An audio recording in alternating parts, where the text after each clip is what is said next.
Finding a purpose is, it shouldn't be rushed, first of all.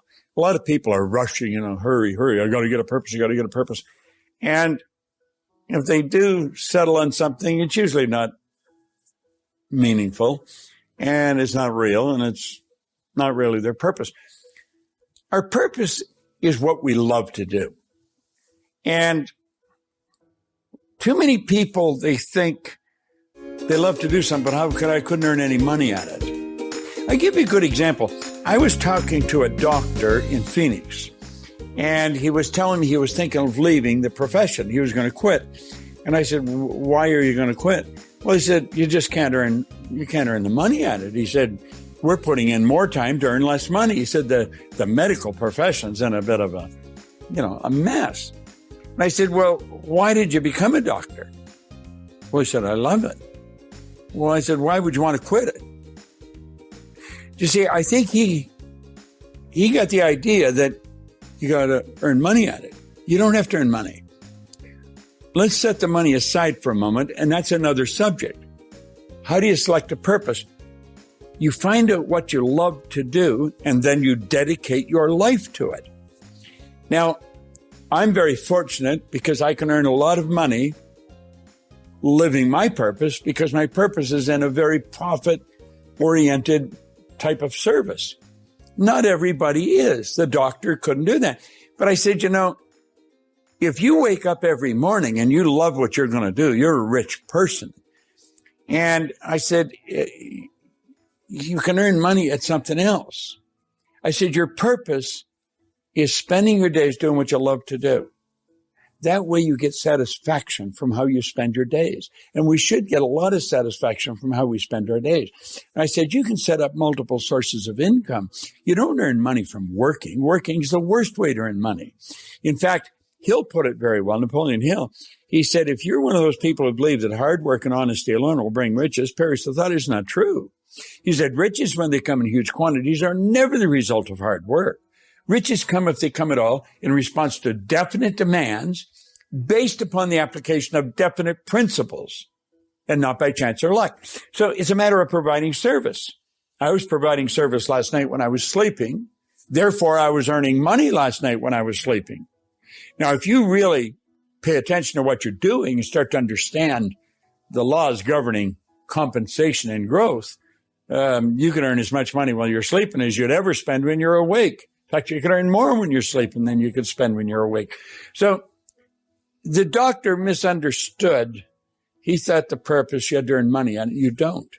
The purpose is something you really love to do. So I think a person would learn how to do it if they will,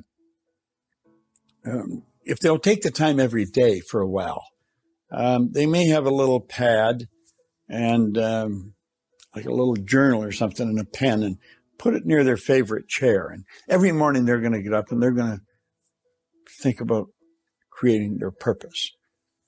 And they ask themselves, what do I really love doing?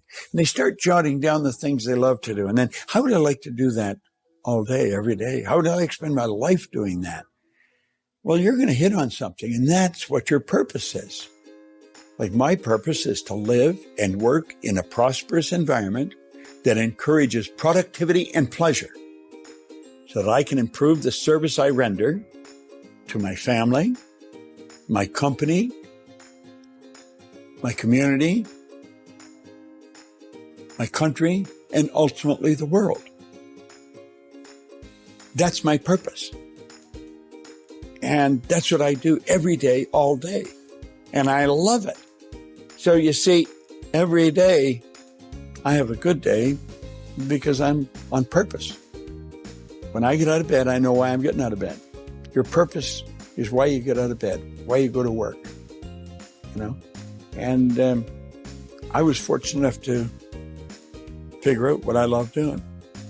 I was at a meeting with Earl Nightingale one time.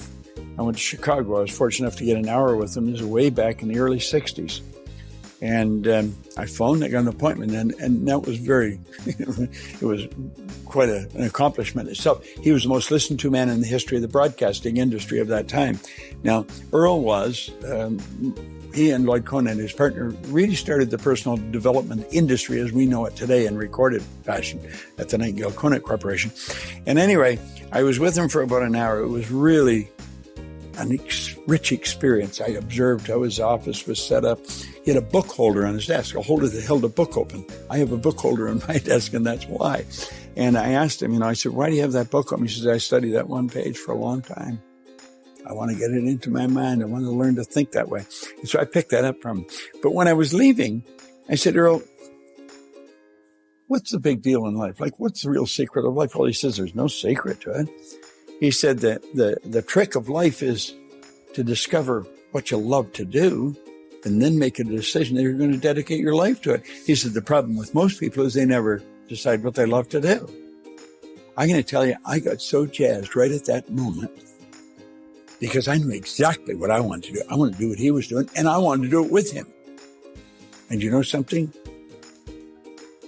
Well, 3 years later, I was his vice president of sales. I had an office right near his. I was prepared to pay them to let me work there. And I was there for 5 years. It was such a rich, rewarding experience. And it shaped the direction of my whole life. But I followed my heart. I left a business. I was earning a lot of money. I took a job, fairly small income, but I was prepared to pay them, let me work there. The money will come in providing service. But you got to be on purpose if you want to live a fulfilled life. Now, he taught me that. I learned it sitting there, and I've been doing it ever since.